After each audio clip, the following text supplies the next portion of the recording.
Before we get into this chaotic tale, I want to know, what kind of place are you watching from? Is it a sunny balcony in California, a rainy street in London, or maybe a remote mountain cabin in Colorado?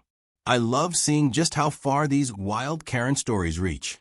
My phone buzzed on the nightstand for the third time in 10 minutes. I groaned, rolled over, and squinted at the screen. It was another message from my manager. Running late again? I didn't bother replying. The morning sun had already crept across the hardwood floors of my bedroom, casting a golden sheen that should have felt calming. But I was anything but calm. My blood was already simmering before I even stepped outside. I yanked open the curtains, and there it was again. That same white Mercedes angled perfectly across my driveway like it had been parked there by a blindfolded valet. I grabbed my keys, stormed out the front door, and nearly kicked the mailbox off its post on the way down the steps. My coffee was forgotten, my shirt only half tucked in. The air smelled faintly of cut grass and car exhaust, and the early morning silence of our suburban street was shattered the moment I shouted, "Seriously?" Again. The driver's door opened slowly, like she was daring me to say more. Karen. 40, loud, obese, and meaner than a cornered raccoon. She wore that same green blouse with white floral patterns, stretched across her body like it was holding on for dear life. Black pants, brown handbag slung over one shoulder, and a scowl so deep it looked chiseled into her face. "Oh, relax," she snapped, waving her hand dismissively. "I was just running in to check the mail. 2 minutes." "It's been 45, I said, holding up my phone like a stopwatch. "And it's every single morning. You're blocking my driveway again." "This is community property," she said, stepping fully onto the curb like she was stepping onto a courtroom floor. "And unless you own the street, I have every right." "No, you don't," I muttered, teeth clenched. "You're violating city code. I've called the HOA. I've called the police." She laughed, sharp and sarcastic. "Please. I am the HOA. You think they're going to ticket me?" I didn't respond. I just stared at her, this immovable mountain of smug entitlement, and felt that old familiar knot twist tighter in my stomach. I was 20 minutes late to work already.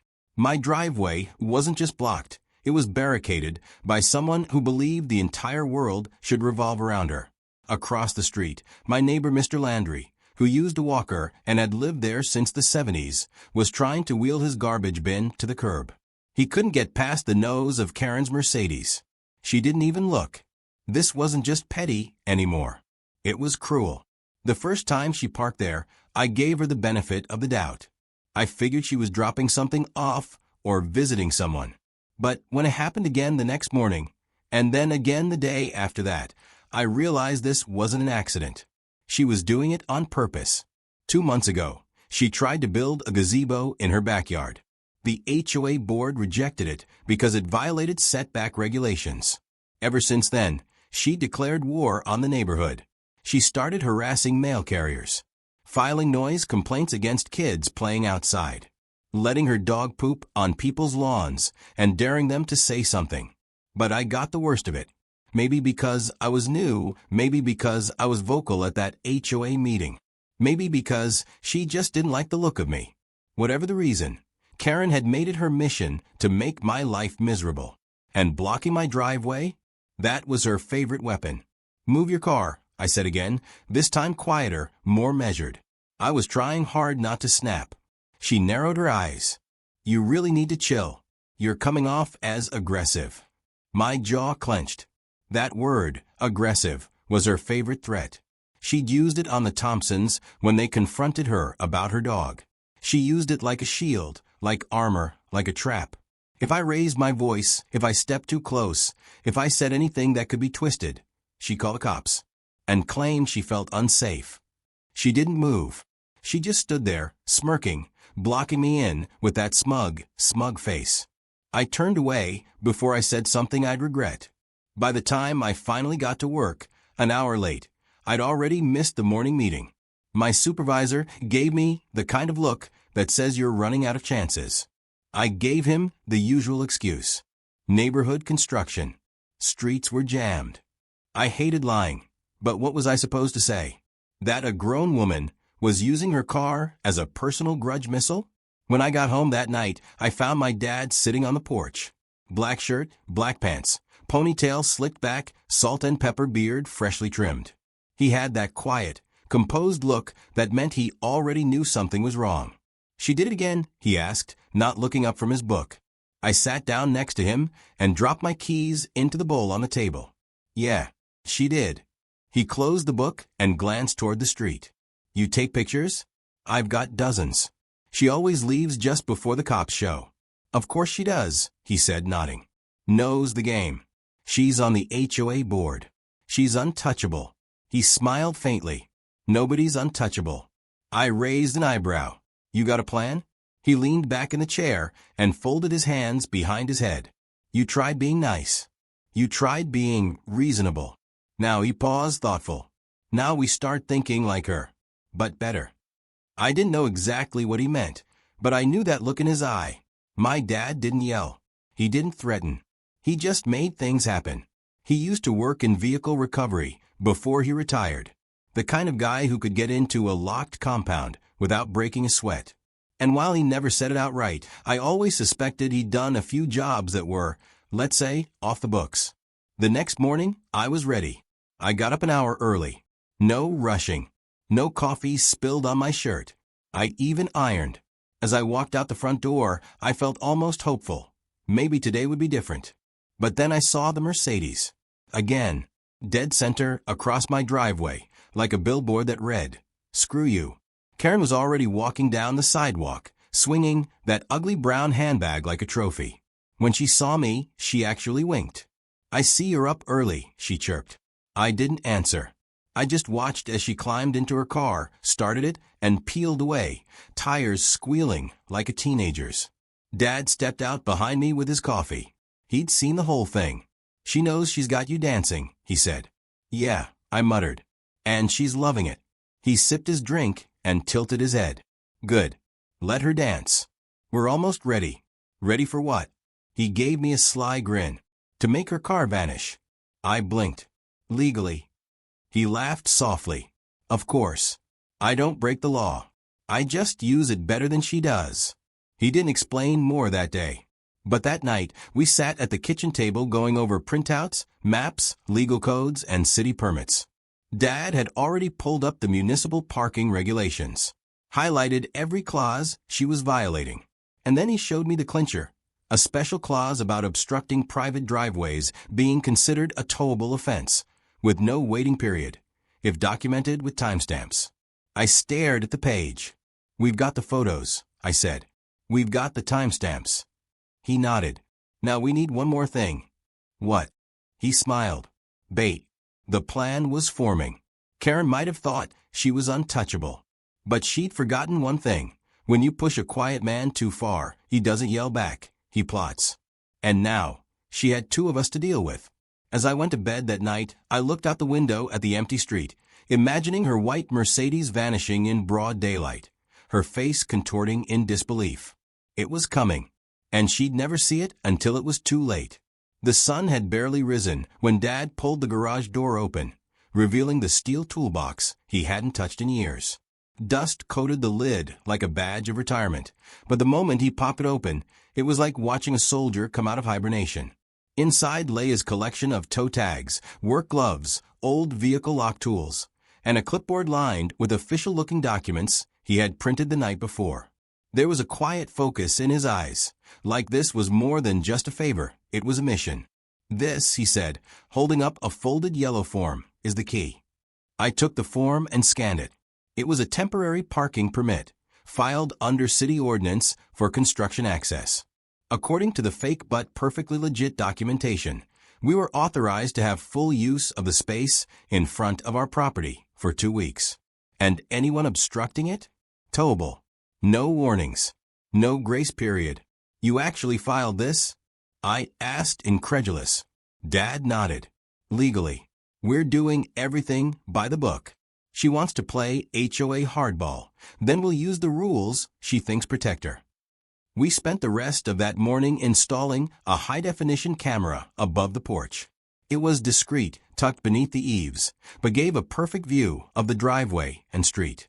Everything we needed was in place. Timestamps, paperwork, and an airtight plan. We just needed Karen to fall into the trap. The next morning, I dressed slowly, deliberately, giving her time. I sat in the living room, sipping my coffee and staring at the front window like a hunter in a blind. Minutes passed. No sign of the white Mercedes. Then 7:56 a.m. There it was, like clockwork, rolling around the bend and creeping toward my house. My pulse quickened. Karen looked both ways before turning her steering wheel sharply and gliding right up to the mouth of my driveway. She parked with surgical precision, blocking not just my path, but half the sidewalk, too, as if she'd measured it for maximum inconvenience. She got out, same green floral blouse, same pants, same brown handbag. A walking monument of entitlement. I resisted the urge to walk out. Let the camera do the talking. She strolled off, probably to harass someone's dog or peek into a neighbor's trash bins. I quietly activated the timestamp overlay on the camera footage. Dad nodded in approval from the hallway. 10 minutes later, the tow truck was on the way. We didn't call just any company. Dad contacted an old friend, Ray, who owed him a favor and ran one of the largest private tow fleets in the county. This wasn't going to be a cheap flatbed operation. This was going to be fast, quiet, and untraceable. Ray arrived in a matte gray truck with no logos. 2 men jumped out, dressed in matching charcoal uniforms. They moved like a pit crew, efficient and practiced. Karen still hadn't returned. I watched from the window as the hydraulic bed lowered with a metallic hiss. The ratchet straps clinked against the asphalt. One worker slipped metal skates under the front tires, while the other adjusted the winch hook. It was like watching a dance. Then the car began to move. Inch by inch, the white Mercedes was pulled up the ramp, its nose rising into the air like a prize being hoisted. And right at that moment, because the universe loves timing, Karen appeared at the end of the block. She didn't see the tow truck at first. She was staring at her phone, scowling. Then her head snapped up. Her gait slowed. Her face contorted in disbelief. "No. Hey. What are you doing?" she screamed, breaking into a waddle run. The workers didn't stop. They weren't required to. The paperwork had already been shown to the officers who followed behind the truck, 2 uniformed cops, a man and a woman, who parked their cruiser neatly across the street. Just in case. Karen reached the curb, panting and red-faced, waving her arms like she was hailing a lifeboat on a sinking ship. "Stop. You can't do that. That's my car." Dad stepped out of the house, calm as sunrise. He was already holding a clipboard, flipping through documents. "You're parked illegally," he said, pointing to the posted permit we had stapled to the oak tree next to the driveway. "City approved. You're obstructing access to private property." She turned on him. "I was just here for a minute. You didn't even give me a chance." "You've had 2 months," I said, stepping onto the porch. Karen's face twisted. "This is harassment. I'll call the police." "You mean them?" Dad nodded toward the 2 officers. Karen spun to face them. "They're stealing my car." The female officer stepped forward. "Ma'am, the documentation checks out. Your vehicle is obstructing a designated access zone under city permit. You'll need to contact the tow company for recovery." Her voice cracked. "I didn't even know." "We've got 24 time-stamped videos over the past month," I said, holding up my phone. "All logged. All forwarded to the HOA." "Which I'm on," she barked. "Not anymore," I said. That stopped her cold. Dad continued, "Your actions have violated several bylaws, including misuse of common property, obstruction of emergency access, and repeated hostile conduct toward residents. We filed a motion to suspend your board privileges last week. The vote passed. You're out." Karen blinked, eyes wide, face frozen somewhere between denial and rage. The truck finished its load and began lifting the ramp. Her Mercedes was now fully secured, taillights blinking like a final insult. "You have no right," she shrieked. The male officer stepped forward. "Ma'am, if you continue to escalate, we'll have no choice but to cite you for disorderly conduct." Her mouth opened, then closed again. She stood helpless as the tow truck rumbled away, her car disappearing down the street like a ghost. Ray gave a small nod from the driver's seat as he passed. Karen slumped onto the curb, utterly deflated. Her brown handbag dropped beside her like a surrendered flag. I stood there, heart pounding, watching her shrink under the weight of her own arrogance. There was no yelling now, no declarations, just silence and a long overdue reckoning. Dad patted me on the back. Phase 1 complete. Karen stared at the spot where her car had been like she still couldn't believe it was real. I almost felt bad. Almost. But then she muttered something under her breath. Something I couldn't quite hear, but I recognized the tone. It wasn't regret. It was calculation. She wasn't done yet. That night, as we reviewed the footage and backed it up to multiple drives, Dad leaned in closer and said, "She's going to try something. She's not the kind to just walk away." I nodded. Let her. We'd done everything by the book. We hadn't laid a finger on her car. We hadn't broken a single rule. But Karen wasn't the kind to accept consequences. She was the type who doubled down. And if she thought the worst was over, she had no idea what was coming next. The next few days were quiet. Too quiet. Karen's white Mercedes was nowhere to be seen. The usual screech of its tires, her loud voice on the phone pacing the sidewalk, the way she'd glare at passing cars like she owned the street, all gone. In her place was an eerie absence, as if the neighborhood had finally exhaled after holding its breath for too long. But I knew it wasn't over. People like Karen didn't just disappear. They stewed. They plotted. They waited for the right moment to strike back, to reclaim control. Still, the silence was nice while it lasted. Mr. Landry could wheel his walker down the sidewalk without fear of getting blocked. Kids played basketball again in their driveways. Even the mailman looked less tense. But that calm? It broke 4 days later. I came home from work to find my mailbox dented inward, its post splintered like a snapped leg. The red flag hung by a thread, twisted sideways. Next to it, fresh tire tracks veered off the curb. Coincidence? Not likely. Dad was already on the porch when I pulled up. He didn't even look surprised. "She's back," I said.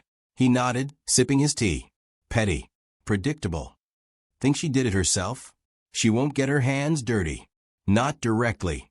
But I guarantee she's behind it. I bent down and ran my fingers through the tread marks. Narrower than her Mercedes. Maybe a rental? A friend's car? Someone she paid? "She's trying to bait us," I muttered. Dad stood and dusted off his shirt. "Then we don't bite. We escalate." He walked back inside without another word. That night, we reviewed the footage from the porch cam. A black Honda Civic with no plates had crept up around 2 a.m. It didn't even stop. It just swerved slightly, slammed into the mailbox, and sped off into the night. We couldn't see the driver's face, but that didn't matter. It was enough. Enough to file a police report. Enough to bring to the HOA. Enough to show Karen that we weren't going to play defense anymore. The next HOA meeting was the most packed I'd ever seen. Even the quiet neighbors, the ones who normally stayed out of everything, showed up and took seats in the folding chairs like they were settling in for a courtroom drama. Karen was already there, somehow still wearing that same green floral blouse like it was her battle armor. Her lips were pursed, and her eyes darted around the room as if scanning for allies. But the glances were cold, isolated. No one smiled back. The HOA president, Mr. Rivera, cleared his throat. "Before we begin, we have a few formal complaints submitted for community discussion." Karen leaned back in her chair, arms crossed, like she expected to be bored. He continued, "One involves repeated vehicle obstruction, violation of property access, and alleged retaliation against multiple residents." That got her attention. She sat up straight. "This is ridiculous. I've been targeted. My car was towed illegally, might I add, and now these people are making up stories." Dad stood from the back of the room, his presence instantly commanding. "No one's making anything up." Karen's eyes locked on him like daggers. "Of course." The tow truck whisperer speaks again. "We have security footage, photos, permits, witnesses." "The police signed off on it," he said coolly. Karen scoffed. "So what? You think because you embarrass me in front of the neighborhood, I'll just roll over. Not expecting you to roll over, I added from my seat, standing. Just expecting you to follow the rules. Like everyone else. The room murmured with quiet agreement. Rivera raised a hand. Order, please. Let's move forward. Based on the evidence submitted, including the late-night vandalism, for which there is time-stamped footage, we're putting forth a motion for suspension of Ms. Keller's HOA voting rights pending a full review. Karen sprang to her feet. You can't do that. Rivera looked directly at her. We just did.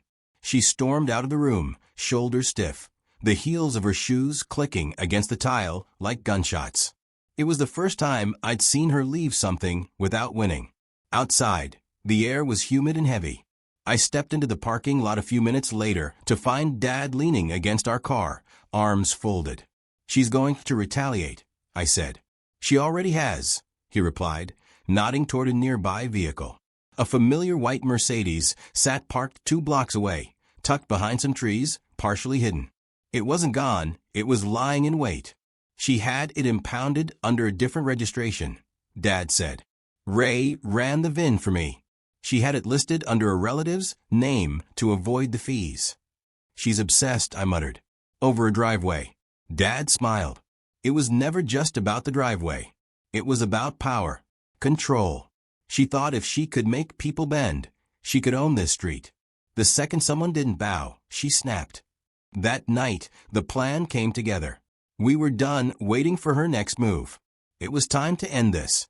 We upgraded the cameras to motion-triggered night vision. We installed motion lights and reinforced the mailbox post with steel.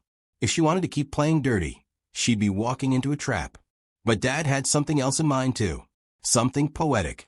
He called Ray again and asked for one more favor, a temporary GPS tracker, perfectly legal with the right documentation. It went on Karen's car the next morning. We didn't need to follow her. We just needed to know her habits, her routes, her pressure points. If we could predict her, we could outmaneuver her. The tracker showed she was making regular trips to a nearby upscale strip mall. Boutique shops, a small gym, a cafe. She'd park illegally, bark at attendants, and leave her car running like she owned the place. So we made a call to the private lot manager. Within 48 hours, new signs were posted. Tow-away zone. Strictly enforced. And then we waited. Saturday morning, I sat on a cafe patio across the street, watching through sunglasses as Karen pulled up and did exactly what we expected. She parked her white Mercedes diagonally across 2 spaces, left it running, and strolled into the juice bar like royalty. 5 minutes later, the same flatbed truck rolled up, smooth as silk.